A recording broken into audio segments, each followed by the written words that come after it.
का अभिवादन करते हुए माननीय अमित शाह जी उनका अभिवादन स्वीकार करते हुए उनको अपना आशीर्वाद देते हुए आने वाले चुनाव के अंदर में आप सबके आशीर्वाद से भारतीय जनता पार्टी की सरकार बनेगी। एक बार पुनः तालियों के साथ उनका अभिनंदन।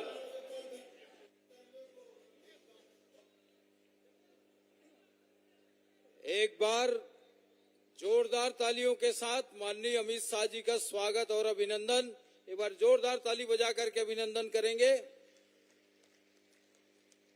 हम सबका सौभाग्य है कि हमारे जिले के भारतीय जनता पार्टी के उम्मीदवारों के इस नामांकन सभा में हम सबको आशीर्वाद देने के लिए, मार्गदर्शन देने के लिए हमारे देश के यशस्वी गृह मंत्री आदरणीय अमित शाह जी हम सब के बीच में उपस्थित हो चुके हैं।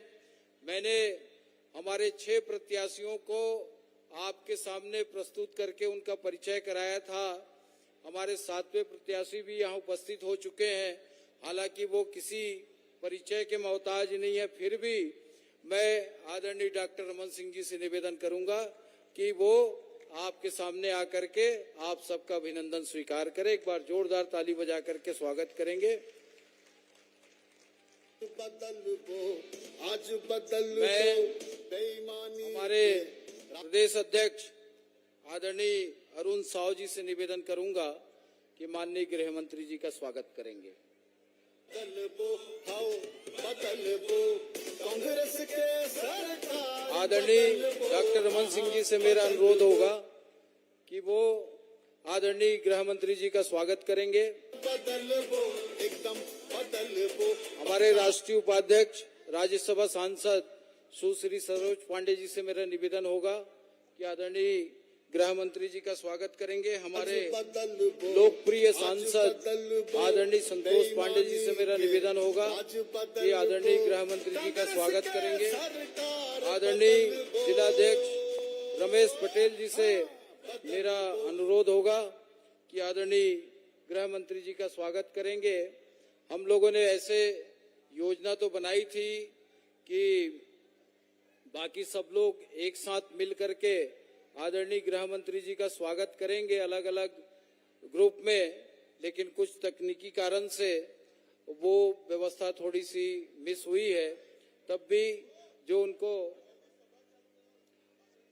सभी से मेरा अनुरोध होगा, मंच में जितने लोग हैं उन सब से, कि उनको स्मृति चिन्ह दे करके आदरणीय गृह मंत्री जी का सभी लोग एक साथ मिल करके आदरणीय गृह मंत्री जी का स्वागत करेंगे और आप सब ताली बजा करके स्वागत करेंगे। इसी के साथ हमारे जिले के पदाधिकारी साफा पहना करके हमारे सभी पदाधिकारी और गृह मंत्री जी का और सभी उम्मीदवारों का साफा पहना करके स्वागत करेंगे। मैं निवेदन करूंगा आदरणीय संतोष पांडे जी से कि वो स्वागत भाषण आकर के यहाँ पर प्रस्तुत करेंगे।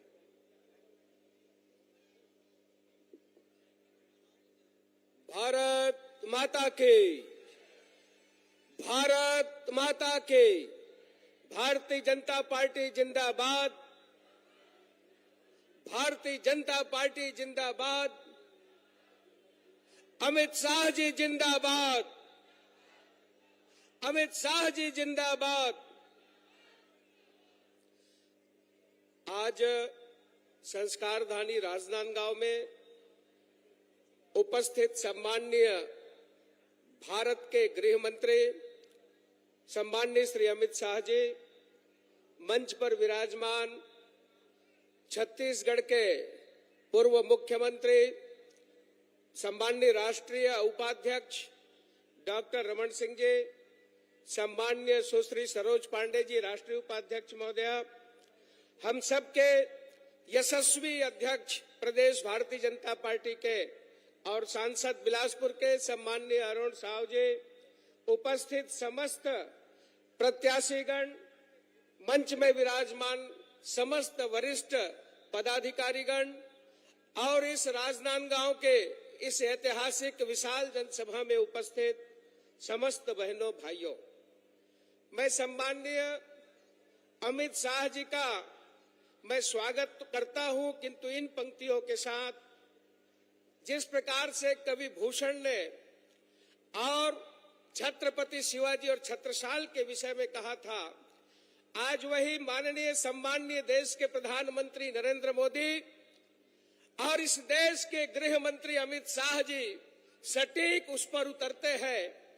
इंद्र जिमि जंभ पर बाणव सुवंभ पर, रावण सदंभ पर रघुकुल राज है, पौन बारिवाह पर शंभुरति नाह पर, जो सहस्त्र बाहु पर राम द्विज राज है, तेज तम यंस पर कान्हा जिमि कंस पर, जो मलेक्ष वंश पर शेर शिवराज है।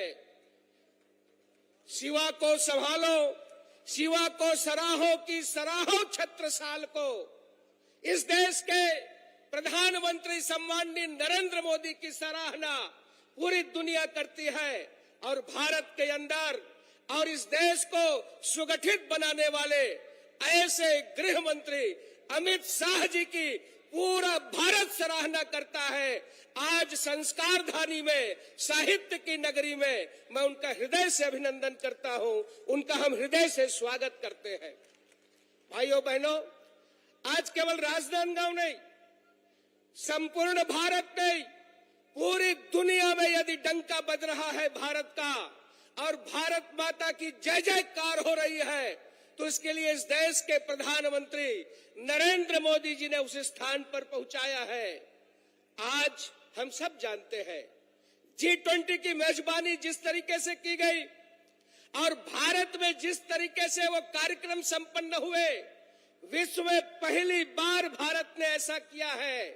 अयम निजः परो वेति गणना लघु चेतसाम उदार चरितानाम वसुधैव कुटुंबकम। हम पूरी वसुधा की, पूरी पृथ्वी की, जन जन की चिंता करते हैं, चाहे किसी भी देश के रहने वाले हो।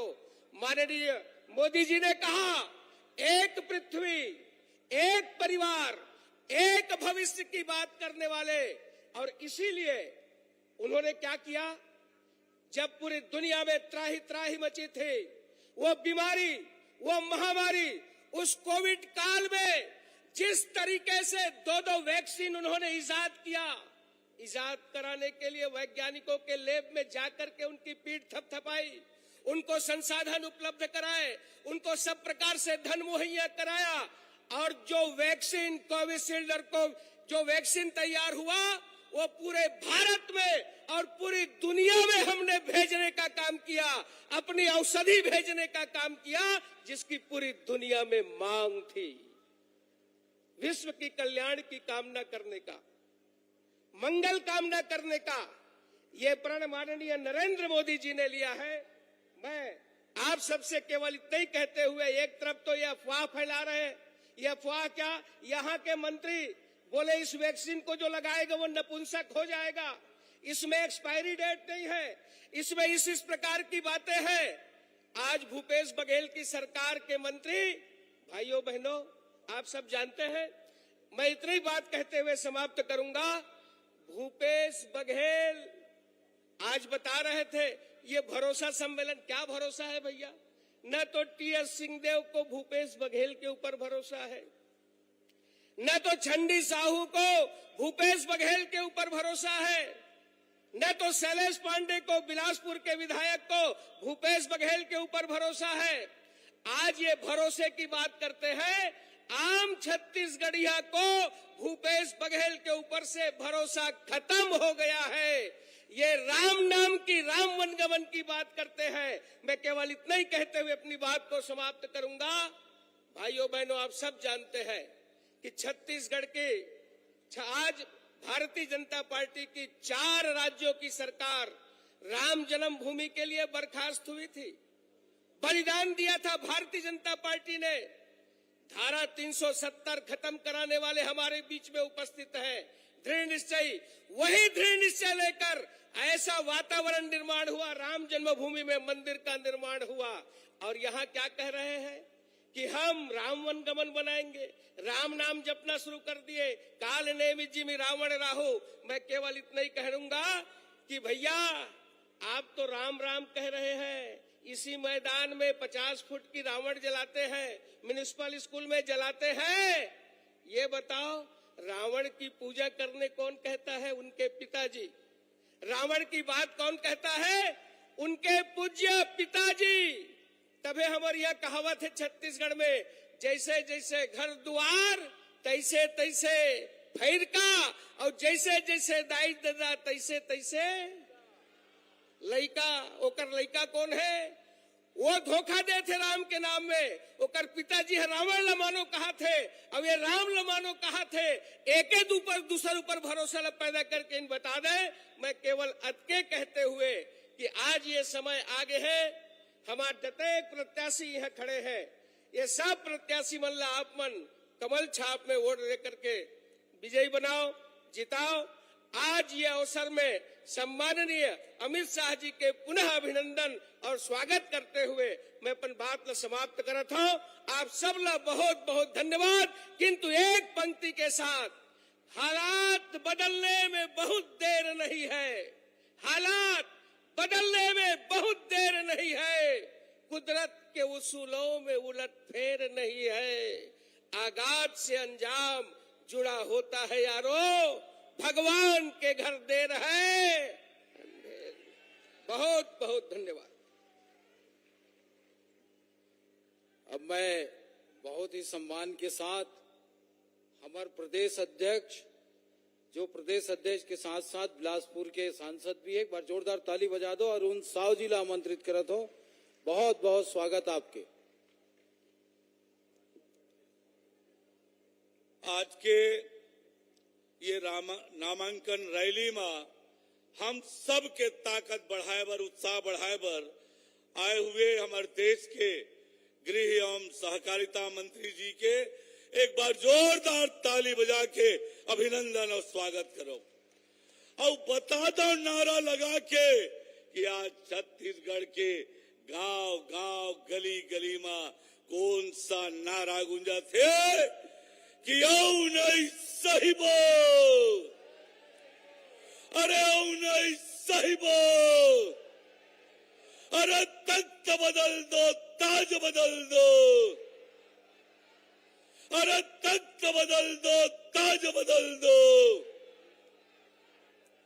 आज के ये नामांकन रैली में हम सब के बीच में उपस्थित हमारे देश के गृह एवं सहकारिता मंत्री यशस्वी आदरणीय अमित शाह जी, हमारे पार्टी के राष्ट्रीय उपाध्यक्ष पूर्व मुख्यमंत्री आदरणीय डॉक्टर रमन सिंह जी, राष्ट्रीय उपाध्यक्ष सांसद आदरणीय सरोज पांडे जी, हमारे क्षेत्रीय सांसद आदरणीय संतोष पांडे जी, मंच में विराजमान जम्मू हमारे पार्टी के नेता मन, हमारे 6 विधानसभा के प्रत्याशी मन और अत्यधिक बड़े संख्या में उपस्थित जम्मू भाई बहनी मन ला मैं प्रणाम करत हूँ, राम राम करत हूँ, जय जोहार करत हूँ। अभी अभी तारीख के बाद तारीख, तारीख पर तारीख, तारीख पर तारीख, और अभी कल कांग्रेस पार्टी के 30 प्रत्याशी के ले दे के सूची जारी हुए है। ले दे के कांग्रेस पार्टी डरत है, घबरावत है, हार निश्चित है, और यही पाए के प्रत्याशी के चयन नहीं कर पावत है। अपन 8 विधायक के टिकट काटे हैं, ये पता चलते कर से कि पूरा छत्तीसगढ़ में कांग्रेस के सरकार के खिलाफ जनता में आक्रोश है। काबर के 4.25 साल में केवल छत्तीसगढ़ ला दोनों हाथ से लूट के दिल्ली दरबार में पहुंचाए के काम करे। तो संगवारी हो, कांग्रेस पार्टी के जाए के बेरा हो गए। भूपेश बघेल और पूरा टीम अपन बोरिया बिस्तर बांधे के तैयारी करत है। काबर के छत्तीसगढ़ के गांव गांव गली गली में एक नारा गूंजत है कि औ नहीं साहिबो, अरे नहीं साहिबो। एक बार फिर मैं आज के ये महती सभा में देश के गृह मंत्री आदरणीय अमित शाह जी के हार्दिक अभिनंदन और स्वागत करता हूँ। आपसे निवेदन करता हूँ कि अब 1.5 महीना के समय पूरा ताकत लगा के काम करना है और 3 दिसंबर के जब मतगणना के परिणाम आए तो झरझर झरझर कमल के फूल खिले। अबके पर आप सब ले आग्रह करत हुए कि अपन प्रत्याशी मनला पूरा ताकत से जिताओ। आप सबके बहुत धन्यवाद। जय जोहार, जय छत्तीसगढ़। अब मैं हमारे राजनांदगांव के लोकप्रिय उम्मीदवार और पूर्व मुख्यमंत्री वर्तमान राजनांदगांव विधायक आदरणीय डॉक्टर रमन सिंह जी से निवेदन करूं कि अपन विचार यहां पर रखें। जोरदार ताली बजा करके स्वागत करेंगे।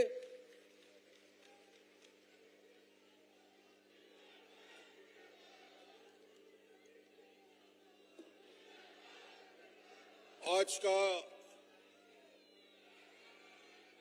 भारतीय जनता पार्टी के हमारे प्रत्याशियों के नामांकन के पहले आशीर्वाद देने हम सबके सौभाग्य से देश के हमारे गृह मंत्री और ऐसे गृह मंत्री जिन्होंने एक कीर्तिमान स्थापित किया। वल्लभ भाई पटेल ने गृह मंत्री रहते 500 राज्यों का विलय कराया और दूसरे गृह मंत्री अमित शाह जी बैठे हैं जिन्होंने 370 समाप्त करके अपनी ताकत दिखा दी। तालियों के साथ स्वागत करिए माननीय गृह मंत्री जी का। माननीय प्रदेश अध्यक्ष अरुण साव जी हमारे बीच उपस्थित है। माननीय राष्ट्रीय उपाध्यक्ष सुश्री सरोज पांडे जी, सांसद संतोष पांडे जी, रमेश पटेल जी जिलाध्यक्ष, हमारे सभी वरिष्ठ साथीगण, आज नवरात्रि का पावन अवसर। एक बार माता की जयकारा। भारत माता की, भारत माता की, बमलेश्वरी माता की, बमलेश्वरी माता की, शीतला माता की, शीतला माता की।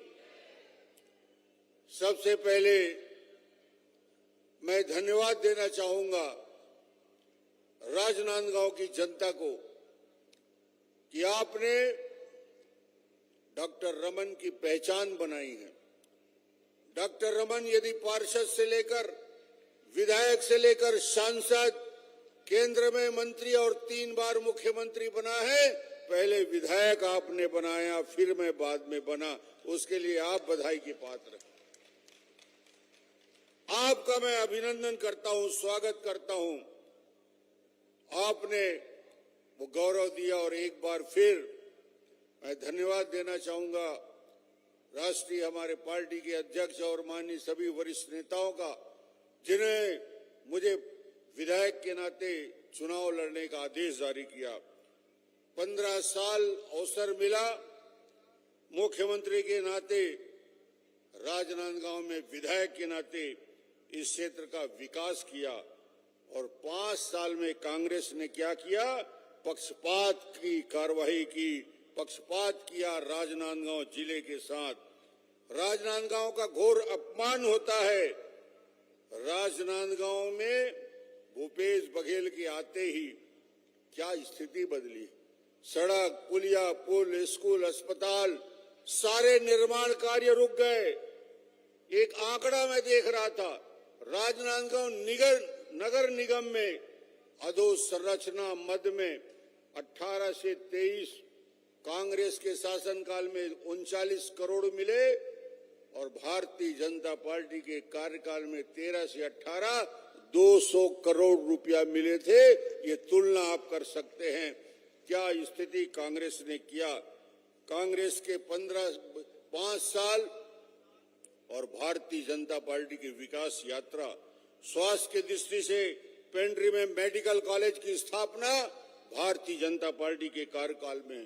मॉडल कॉलेज का निर्माण, मुख्यमंत्री ग्राम सड़क योजना में 102 किलोमीटर सड़कों का निर्माण, ऐतिहासिक दिग्विजय स्टेडियम को भव्यता के अनुरूप स्टेडियम का निर्माण, मोतीपुर अंडर ब्रिज का निर्माण, शिवनाथ वर्धन योजना में लाइनिंग का काम, अंतर्राष्ट्रीय हॉकी स्टेडियम का निर्माण, पेंड्री में हजारों आवास का निर्माण, टेढ़ेसरा में बीपीओ का निर्माण, फ्लाईओवर का निर्माण। और भूपेश ने क्या किया 5 साल में? राजनांदगांव के साथ छल किया है, राजनांदगांव के साथ धोखा किया है, छत्तीसगढ़ के विकास को अवरुद्ध किया है भूपेश बघेल ने। पाठ्य पुस्तक का निगम का ऑफिस राजनांदगांव बंद करने का दोषी कौन? सेतु निगम के कार्यालय को बंद करने का दोषी कौन? अरे पीछे वाले भी मेरी बात सुन रहे हैं। एशियन डेवलपमेंट बैंक का दफ्तर बंद कराने वाला दोषी कौन? पीछे वालों से भी पूछ रहा हूं, आगे वाले से भी पूछ रहा हूं। प्रधानमंत्री ग्राम सड़क योजना के ऑफिस को बंद करने का दोषी कौन? अब भूपेश से बदला लेना है कि नहीं भाई? बदला लेना है। ये बार कांग्रेस ला पूरा छत्तीसगढ़ और राजनांदगांव में पूरा साफ करना है। तय है तो दोनों हाथ उठा के ताली बजाइए। गरीबों को 1 रुपया किलो चावल देने की योजना 15 साल में हमने शुरू की। 16% ब्याज दर को बिना ब्याज के सहकारी बैंक से कर्ज लेने की योजना हमने शुरू की। 38,000 प्राथमिक मिडिल हाई स्कूल का निर्माण हमने कराया। NIT आ गया, IIT आ गया, IIIT आ गया, एम्स आ गया, हिदायतुल्लाह लॉ यूनिवर्सिटी आ गया। ये संस्थान छत्तीसगढ़ में लाने का काम भारतीय जनता पार्टी ने किया है। 1,20,000 शिक्षा कर्मी की नियुक्ति, 10,000 PSC में छात्रों की नियुक्ति, 70,000 पुलिस कर्मियों की नियुक्ति भारतीय जनता पार्टी के शासनकाल में हुआ है। और भूपेश के 5 साल में भूपेश एक ही बात ला बोलते, बार बार बोलते, छत्तीसगढ़ के 4 चिन्हारी, नरवा गरवा घुरवा पारी। मगर अब जनता जान गई है, जनता कहने लगी है कांग्रेस के 4 चिन्हारी चोरी, बेईमानी, भ्रष्टाचार और लबारी, इसके सिवाय कुछ नहीं। क्या हुआ जन घोषणा पत्र का? क्या हुआ शराबबंदी के वादा का? क्या हुआ 10 लाख नवयुवकों को बेरोजगारी भत्ता देने का, 2 लाख कर्मचारियों को स्थायी करने का, 2 साल के बोनस को देने का, वृद्धावस्था, विकलांग पेंशन, निराश्रित पेंशन को देने का? इन सारे कामों को छोड़कर आज हालत ये है, 5 साल में 15,000 करोड़ का घोटाला। विश्व में कीर्तिमान स्थापित कोई कर सकता है तो भूपेश बघेल कर सकता है भ्रष्टाचार में, उससे आगे कोई नहीं। 5,000 करोड़ का गरीब कल्याण अन्न योजना घोटाला, 2,100 करोड़ का शराब घोटाला, 1,300 करोड़ का गोठान घोटाला, 600 करोड़ का PDS घोटाला, 540 करोड़ का कोयला घोटाला। लालू यादव चारा खा गया, 3 साल जेल में लौट के आया है ताजा ताजा। अरे वो तो चारा खाया, ये तो गोबर खा रहा है भाई। गोबर में बेईमानी, गोबर में बेईमानी। महादेव ऐप में हजारों करोड़ का घोटाला करने वाला। समस्या एक है, राजा यदि चोर हो जाए तो कैसे करोगे? खजाने की चाबी जिसके पास है वो डकैती करने लगे तो कैसे करोगे? उसका विकल्प होता है, उस चौकीदार को बदल दो, उस डकैत को बदल दो। इस मुख्यमंत्री को बदलने का समय आ चुका है, इसको तुरंत बदलने की कार्रवाई करनी पड़ेगी। और चुनाव में इस बार इस भ्रष्ट सरकार को बदलने का समय आ चुका है। लाखों नवयुवक छत्तीसगढ़ PSC में अप्लाई करते हैं, PSC में नौकरी के लिए एप्लीकेशन देते हैं, मगर सिलेक्शन किसका होता है? पीएससी के चेयरमैन का भाई का भतीजा का, अधिकारी कर्मचारी को भाई भतीजा बेटा का, करोड़पतियों के बेटे का। छत्तीसगढ़ के नवयुवक देखते रह जाते हैं। पीएससी में हुए भ्रष्टाचार का बदला युवा लेना चाहता है कि नहीं? पीएससी का बदला लेंगे कि नहीं? पीएससी के नवयुवकों से मैं आग्रह करूंगा कि इस सरकार को बदलना है। वो सरकार जो कवर्धा में तिरंगा ध्वज को बूट के तले रौंदता है, वो सरकार जो बीरनपुर में बिनेश्वर साहू की हत्या लव जिहाद के लिए करता है, वो सरकार के लोग जो भिलाई में हिंदुस्तान जिंदाबाद कहने पर चाकू मार दिया जाता है। अध्यक्ष जी बोल रहे थे, अब नहीं सही बोल, और अब नहीं सही बोल, दोनों हाथ उठा के अब नहीं सही बोल, अब नहीं सही बोल। तो भारतीय जनता पार्टी के मेरे सारे प्रत्याशी मेरे साथ आज हैं। मैं सबके लिए आग्रह एक बार करना चाहूंगा, इन सभी प्रत्याशियों को जो आज भारतीय जनता पार्टी के आज आए हैं, उन सभी प्रत्याशियों को आपका सहयोग, समर्थन, आशीर्वाद मिले। दोनों हाथ उठा के ताली बजा के उनका स्वागत करिए। धन्यवाद। सभी एक बार अपनी जगह पे खड़े हो जाए, मेरा निवेदन है, एक बार खड़े हो जाए और ताली बजा करके माननीय अमित शाह जी को आश्वस्त करिए कि हमारे जितने उम्मीदवार मंच में है उन सबको हम जिता करके विधानसभा भेजेंगे। और इसी विश्वास के साथ वो हम सबके बीच में आए। मैं सादर आग्रह कर रहा हूं आदरणीय अमित शाह जी से कि वो यहाँ पर आए और हम सबका मार्गदर्शन करें। एक बार जोरदार ताली।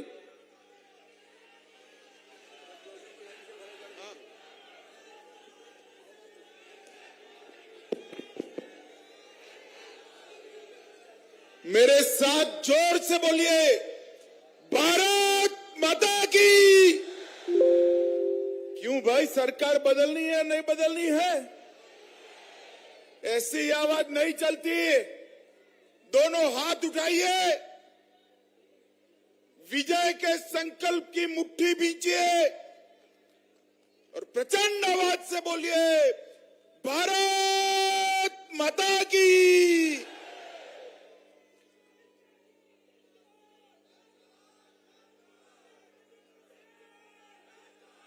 मैं सबसे पहले हमारे सभी प्रत्याशियों का परिचय कराता हूं। आप सभी लोग नारा लगाकर हमारे प्रत्याशियों का स्वागत करेंगे। राजनांदगांव से हमारे पूर्व मुख्यमंत्री डॉक्टर रमन सिंह जी इस बार विजयी होकर आने वाले हैं। डोंगरगांव से श्री भरत वर्मा, भरत जी अभिवादन करिए। डोंगरगढ़ से श्री विनोद खांडेकर जी, ताली बजाओ विनोद जी के लिए। खुजी से बहन गीता साहू, ताली बजाइए गीता जी के लिए। अरे महिलाओं जरा जोर से ताली बजाओ। खैरागढ़ से श्री विक्रांत सिंह जी, मानपुर से श्री संजय शाह जी। संजीव भाई हाथ ऊपर करो। और अंतिम परिचय मैं कराना चाहता हूं, ये भूपेश बघेल सरकार ने तुष्टीकरण के लिए,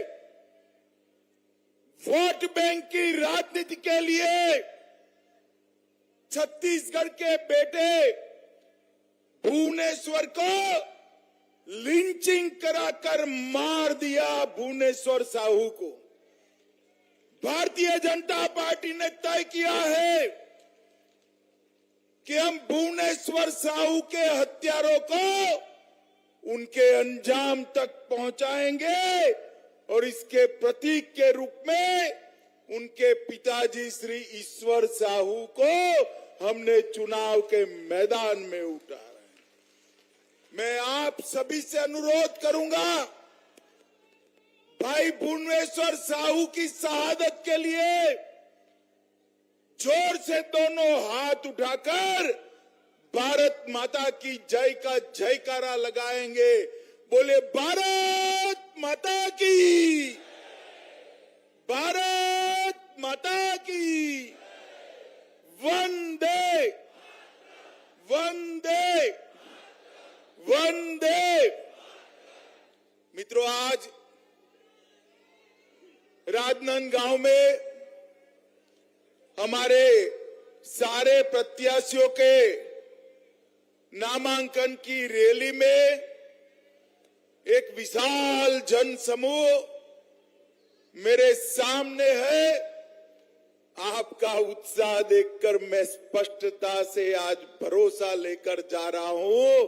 मोदी जी को भी शाम को बताऊंगा कि 3 दिसंबर में कमल खिलने वाला है, कमल खिलने वाला। इस मंच पर उपस्थित हमारे प्रदेश अध्यक्ष और सांसद भाई अरुण साहू जी, हमारे नेता पूर्व मुख्यमंत्री और यहां से हमारे प्रत्याशी राजनांदगांव के डॉक्टर रमन सिंह जी, बहन सरोज पांडे जी, पूर्व सांसद अशोक शर्मा जी, भूपेंद्र सवन्नी जी, श्री मधुसूदन यादव जी, श्री रविंद्र राय, पूर्व अध्यक्ष झारखंड के, श्री संतोष अग्रवाल जी, श्री अभिषेक सिंह जी, श्री अवधेश चंदेल जी, श्री प्रदीप गांधी जी, श्री रमेश पटेल जी, और आज मेरे साथ जो हमारे सातों सात प्रत्याशी उपस्थित है, जिनको आपको विधायक बनाकर भेजना है, वो सभी प्रत्याशियों को मैं हृदय से, मेरी ओर से और करोड़ों भाजपा के कार्यकर्ताओं की ओर से बहुत बहुत शुभकामनाएं देना चाहता हूं। माताओं, भाइयों, बहनों, डॉक्टर रमन सिंह जी ने ठीक से बात रखा है, मुझे ज्यादा कहने की जरूरत नहीं, मगर मैं छत्तीसगढ़ वासियों को चुनाव की घोषणा के बाद पहली बार रैली हो रहा है, मैं छत्तीसगढ़ वासियों को याद कराने आया हूं। इस छत्तीसगढ़ को हमारे प्रिय प्रधानमंत्री अटल बिहारी वाजपेयी जी ने बनाने का काम किया।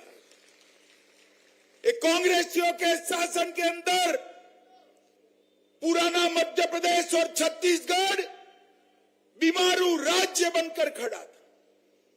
छत्तीसगढ़ को अटल जी ने बनाया और जब हमारी सरकार बनी, डॉक्टर रमन सिंह इसके मुख्यमंत्री बने, 15 साल में ये बीमारू राज्य को विकसित राज्य बनाने का काम डॉक्टर रमन सिंह जी ने किया। छत्तीसगढ़ के अंदर 15 साल में ये राजनांदगांव, और चाहे छत्तीसगढ़ के पिछड़ा वर्ग बहुल क्षेत्र हो, दलित भाई जहां रहते हो वो क्षेत्र हो, दुर्ग और भिलाई के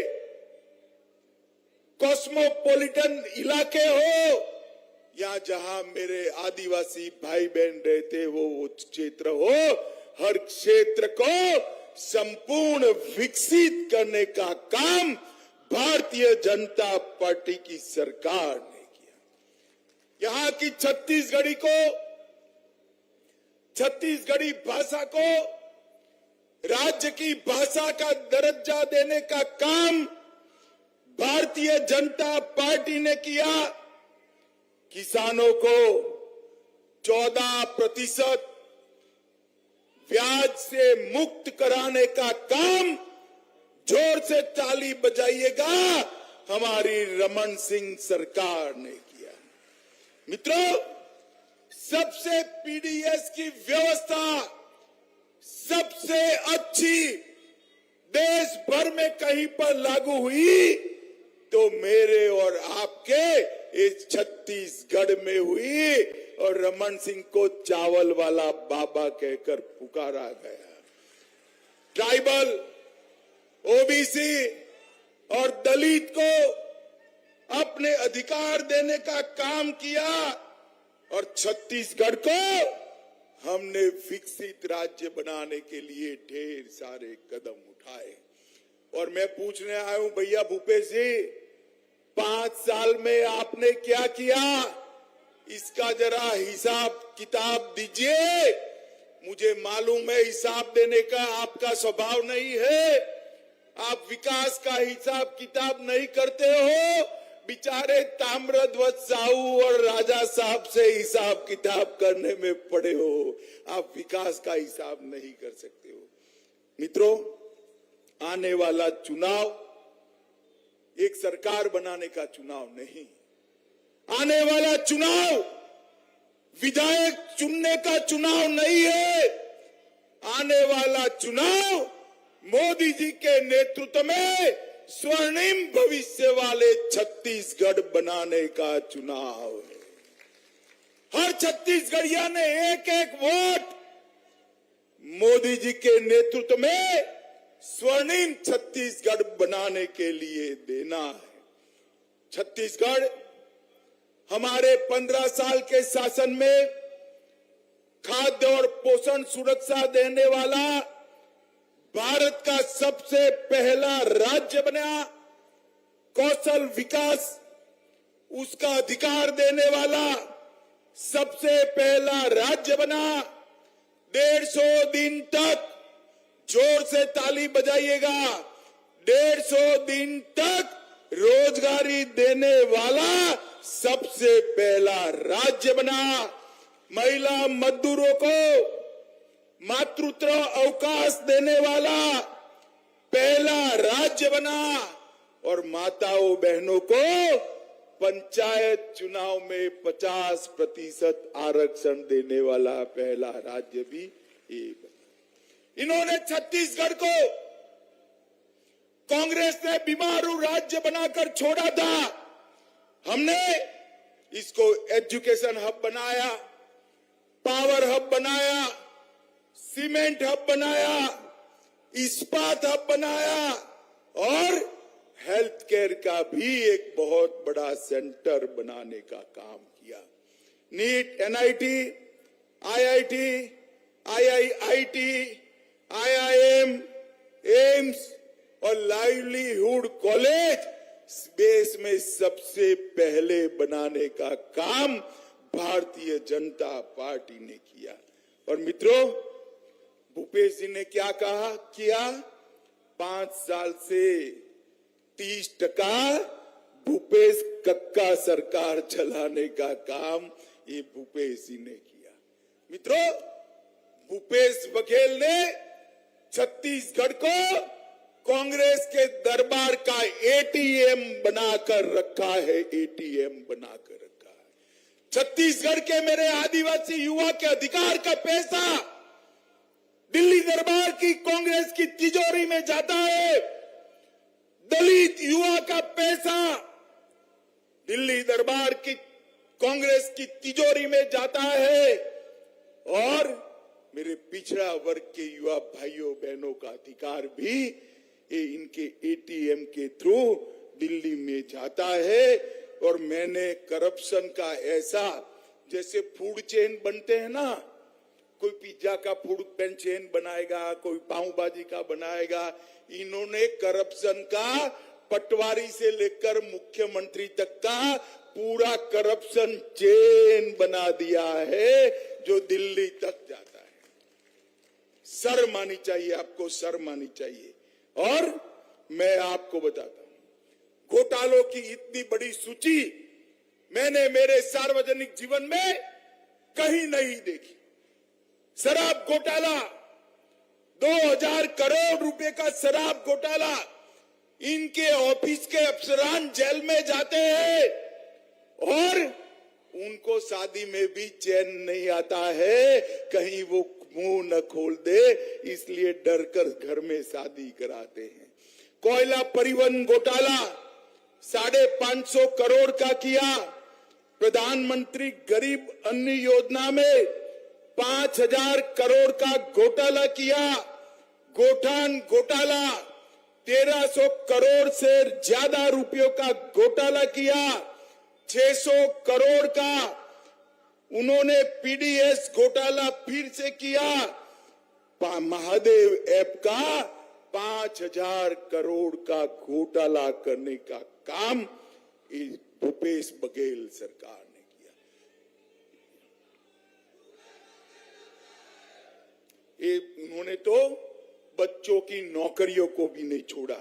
पब्लिक सर्विस कमीशन का घोटाला कर कर बच्चों की नौकरियों में भी कटकी लेने का काम किया है। मित्रों, ये भूपेश बघेल सरकार कटकी और बटकी की सरकार है। हमें यहाँ विकास करने वाली सरकार चाहिए, मोदी जी के नेतृत्व में आगे ले जाने वाली सरकार चाहिए। ढेर सारे वादे किए, प्रत्येक महिला को महतारी सम्मान योजना देना था। भूपेश बाबू क्या हुआ? मुफ्त 4 गैस के सिलेंडर देने थे। भूपेश बाबू क्या हुआ? 50,000 अतिरिक्त शिक्षक बढ़ने थे। भूपेश बाबू क्या हुआ? शहरी क्षेत्रों में संपत्ति कर 50% कम करने का वादा किया था। क्या हुआ? राज्य में पूर्ण शराबबंदी लागू करने वाले थे। भूपेश बाबू आपने क्या किया? बिजली का बिल आधा करने वाले थे। भूपेश बाबू आपने क्या किया? उनको हिसाब देना चाहिए छत्तीसगढ़ की जनता को। मैं आज छत्तीसगढ़ की जनता को बताने आया हूं, ये भूपेश बघेल उनके शासन में छत्तीसगढ़ में ना दलित खुशहाल है, ना आदिवासी खुशहाल है, ना ओबीसी खुशहाल है, पिछड़ा भी खुशहाल नहीं है। माताओं बहनों की तो बात ही मत करिए, युवा और किसान भी परेशान है। खुशहाल है तो गांधी परिवार अकेला खुशहाल है और कोई खुशहाल। जैसे मैंने अभी पहले किया, उनकी वोट बैंक की राजनीति के चलते भुवनेश्वर साहू की हत्या कर दी। आप क्या चाहते हैं कि छत्तीसगढ़ फिर से एक बार एक कौमी दंगों का केंद्र बने? चाहते हैं क्या? जरा जोर से बोलो, चाहते हो क्या? भुवनेश्वर साहू को न्याय मिलना चाहिए या नहीं मिलना चाहिए? अगर कांग्रेस फिर से चुनकर आती है तो यही तुष्टीकरण की, यही वोट बैंक की राजनीति कांग्रेस पार्टी आगे बढ़ाएगी। और मैं आपको कहता हूं, एक बार कमल फूल की सरकार बना दो। ये जिन्होंने भ्रष्टाचार किया है, पाई पाई उनसे वसूलेंगे और उनको उल्टा लटका कर सीधा करने का काम ये भारतीय जनता पार्टी की सरकार करेगी। भाई और बहनों, मोदी जी के नेतृत्व में हमने पूरे देश का सम्मान बढ़ाने का काम इस देश के प्रधानमंत्री जी ने किया है। अभी अभी विधानसभा और लोकसभा में 33% माताओं बहनों को रिजर्वेशन देने का काम भारतीय जनता पार्टी की सरकार ने किया। चंद्रयान भेजा, G20 हुआ और छत्तीसगढ़ के ढेर सारे लाभार्थियों को नरेंद्र मोदी सरकार का फायदा मिला है। मित्रों, मैं आपको बताना चाहता हूं कि राजनांदगांव में मेडिकल कॉलेज 370 करोड़ रुपए का, 330 करोड़ के फ्लाईओवर, 48 करोड़ के शिवनाथ व्यय प्रवर्तन योजना नहर, 18 करोड़ से पेंड्री में निवास स्थानों, 15 करोड़ रुपयों से मातृ शक्ति के लिए अस्पताल, 13 करोड़ रुपए एजुकेशन के लिए और 10 करोड़ रुपया मॉडल कॉलेज और वंदे भारत ट्रेन का सौगात भी नरेंद्र मोदी सरकार ने किया है। और मैं आज भूपेश जी को पूछना चाहता हूं, भूपेश जी, 2004 से 14 केंद्र में यूपीए की सरकार थी, कांग्रेस की सरकार थी, क्या दिया आपने छत्तीसगढ़ को? हिसाब लेकर आइए माताओं, भाइयों, बहनों। 2004 से 14 में केवल 77,000 करोड़ रुपया छत्तीसगढ़ को 10 साल के अंदर दिया। कितना दिया? जरा जोर से बोले, कितना? 77,000 करोड़। कितना? और मोदी जी ने 2014 से 23 उनके 10 साल बनाम हमारे 9 साल 77,000 करोड़ की जगह पे 3,01,000 करोड़ रुपया छत्तीसगढ़ को भेजने का काम किया। हमने नक्सलवाद पर नकेल कसी, 38 लाख किसानों को हर साल 6,000 रुपया दिया, 24 लाख घरों में पीने का पानी पहुंचाया, 2 करोड़ गरीब छत्तीसगढ़ वासियों को 5 लाख तक का पूरा स्वास्थ्य का खर्चा नरेंद्र मोदी सरकार ने उठाया। 38 लाख माताओं के घर में शौचालय का निर्माण किया। लगभग 6 लाख माताओं को गैस का सिलेंडर दिया और लगभग 11 लाख लोगों को घर का भेंट देने का काम हमारे नरेंद्र मोदी जी ने किया है। मित्रों, नरेंद्र मोदी जी, मैं आज यही कहने आया हूं कि इन्होंने दिए हुए 315 वादे तो पूरे नहीं किए, चरण पादुका भी छीन ली, साड़ी वितरण योजना भी बंद कर दी। खैर 325 वादे से तो मुकर गए, पर उन्होंने यहां एटीएम लगाकर छत्तीसगढ़ की जनता का पैसा दिल्ली के दरबार में कांग्रेस कार्यालय में पहुंचाने का काम किया है।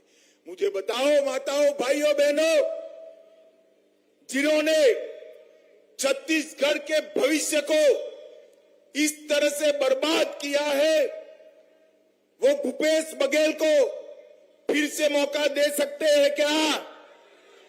जोर से बोलिए, दे सकते हैं क्या? जिस तरह से भुवनेश्वर साहू को रौंद रौंद कर मार डाला, वो सरकार को रिपीट कर सकते हैं क्या? जोर से बोलिए, कर सकते हैं क्या? राजनांदगांव की चारों सीटें मोदी जी की झोली में डालेंगे क्या? जोर से बोले, ऐसे नहीं, मोदी जी तक आवाज जानी चाहिए, डालेंगे क्या? चारों प्रत्याशियों को प्रचंड बहुमत से जिताएंगे। यहां हमारे 7 प्रत्याशी है, 7 को प्रचंड बहुमत से जिताएंगे। भाजपा सरकार बनाएंगे। 24 में फिर से मोदी जी को प्रधानमंत्री बनाएंगे। तो मेरे साथ दोनों हाथ उठाइए, उठाइए दोनों हाथ, विजय के संकल्प का मुट्ठी बींचिए और प्रचंड आवाज से बोलिए, भारत माता की, भारत माता की, वंदे वंदे वंदे। फिर से एक बार 7 प्रत्याशियों के लिए जोर से ताली बजाइए। ये 7 को बहुत बहुत शुभकामनाएं और बहुमत से जीत कर आए, ऐसी मेरी शुभकामनाएं। माननीय अमित शाह जी का बहुत बहुत आभार। आपने हमारे सारे 7 प्रत्याशियों को अपना आशीर्वाद अपने सानिध्य में दिया। मैं निवेदन करूंगा सभी लोगों से कि सबको रैली में शामिल